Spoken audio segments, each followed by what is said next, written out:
여러분 안녕하십니까? 뉴스데스크 경남 시작합니다.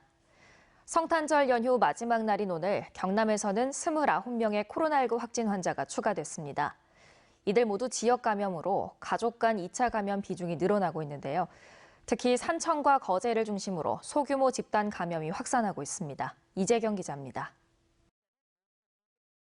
산청 집단 감염 관련 확진자가 8명 더 추가됐습니다.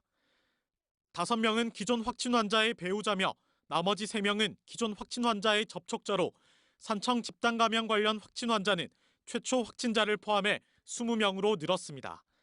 거제 해수보양온천 관련 확진 환자도 7명 더 늘었습니다. 이들 모두 거제 해수보양온천을 들렀거나 관련 확진 환자와 접촉한 이들입니다.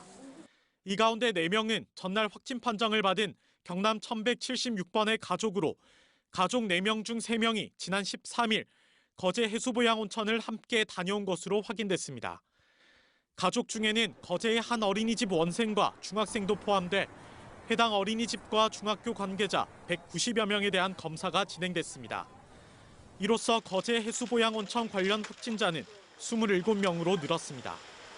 창원에서도 5명이 추가됐는데 기존 확진 환자의 가족 3명을 비롯해 강원도 확진 환자와 접촉한 20대 여성, 그리고 창원의 한 병원에 입원한 80대 환자가 격리 해제 전 검사에서 양성 판정을 받았습니다.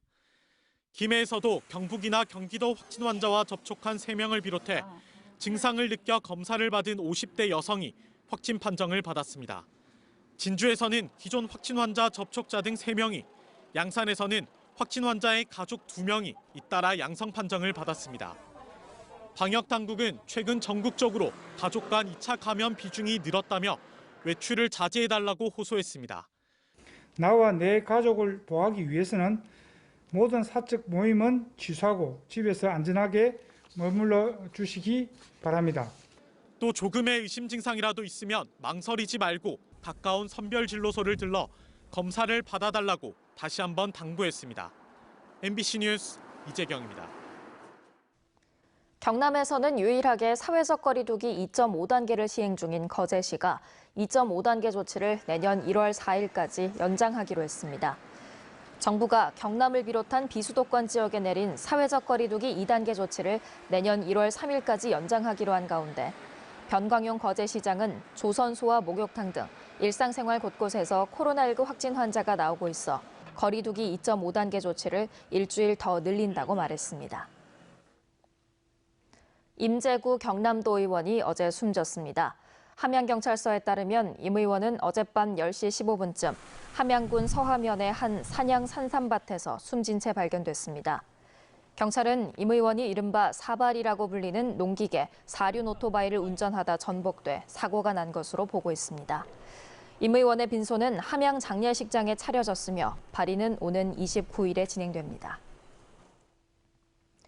함양과 울산을 잇는 고속도로의 밀양-울산 구간이 최근 개통하면서 밀양은 사통 발달의 교통망을 갖추게 됐습니다.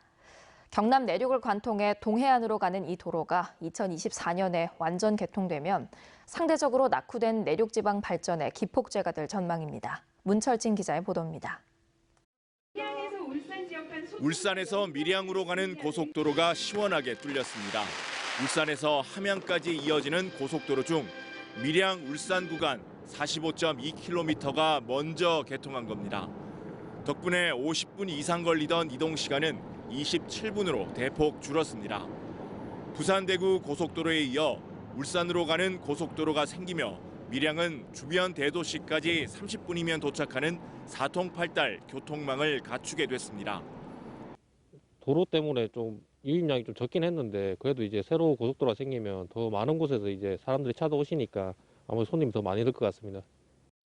물류 수송뿐만 아니라 아리랑 우주 천문대, 국립기상과학관 등 그 지역의 관광 자원을 활용한 문화 사회 교류도 활성화될 것으로 기대하고 있습니다.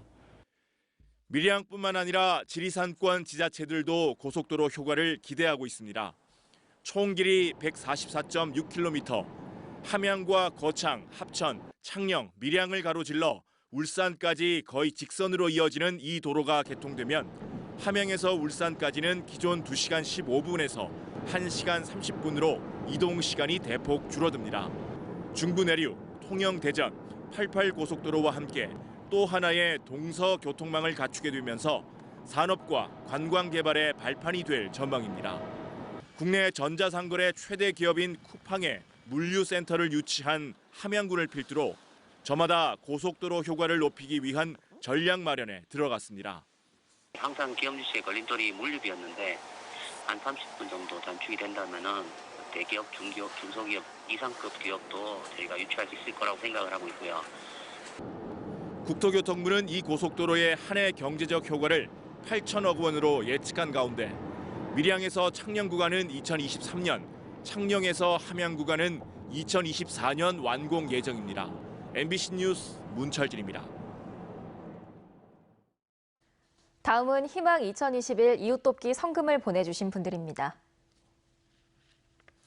한국은행 경남본부 본부장 노충식님 150만 원, 거창군 남상면 일광축산 손영수님 15만 원, 합천군 적중면 승림마을 경로당 박정구 회장과 회원, 승림마을 이미화 이장과 주민, 정토마을 김광호 이장과 주민들께서 각각 10만 원을 보내주셨습니다.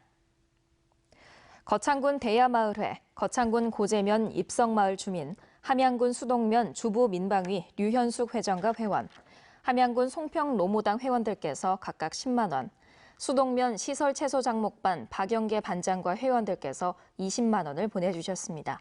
성금을 보내주신 분들께 감사드립니다. 창원시가 2022년 특례시 출범에 앞서 내년 2월 발족을 목표로 특례시 출범 준비단 구성에 들어갑니다. 특례시 출범 준비단은 특례시 발족까지 남은 1년 동안 정부와 경상남도로부터 넘겨받을 특례 사무 발굴 업무 등을 맡습니다. 준비단은 5급 사무관을 단장으로 업무를 기획 총괄 조정하는 자치분권팀을 비롯해 각종 특례를 발굴하는 사무특례팀과 재정특례팀 등 3개 팀으로 꾸려질 예정입니다. 행정안전부가 선정한 2020년 자치단체 혁신평가 우수기관 62곳 가운데 경남에서는 모두 10개 기관이 선정됐습니다. 국민평가단과 전문가평가단이 함께 참여한 이번 평가에서 경상남도를 비롯해 창원과 거제, 통영시, 거창, 남해, 의령, 창녕, 함안, 함양군이 우수기관 평가를 받았습니다. 특히 거창군은 경남에서 유일하게 최근 3년 연속 우수기관으로 선정됐습니다. 2021학년도 초등학교 취학아동을 대상으로 한 예비 소집이 내년 1월 4일부터 경남의 초등학교 524곳에서 진행됩니다.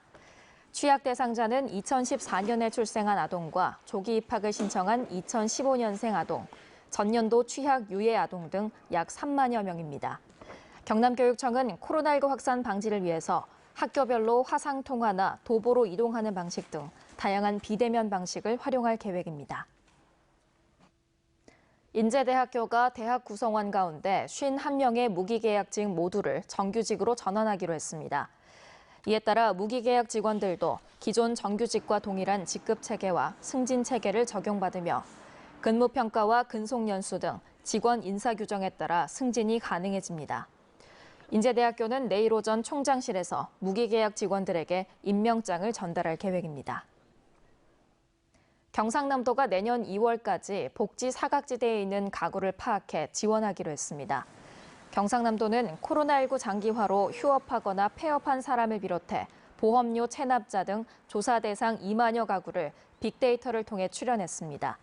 이를 토대로 찾아가는 보건복지 전담팀을 꾸려 지역사회보장협의체와 명예사회복지 공무원 등 지역의 인적 안전망을 활용해 위기 가구를 찾아낼 예정입니다.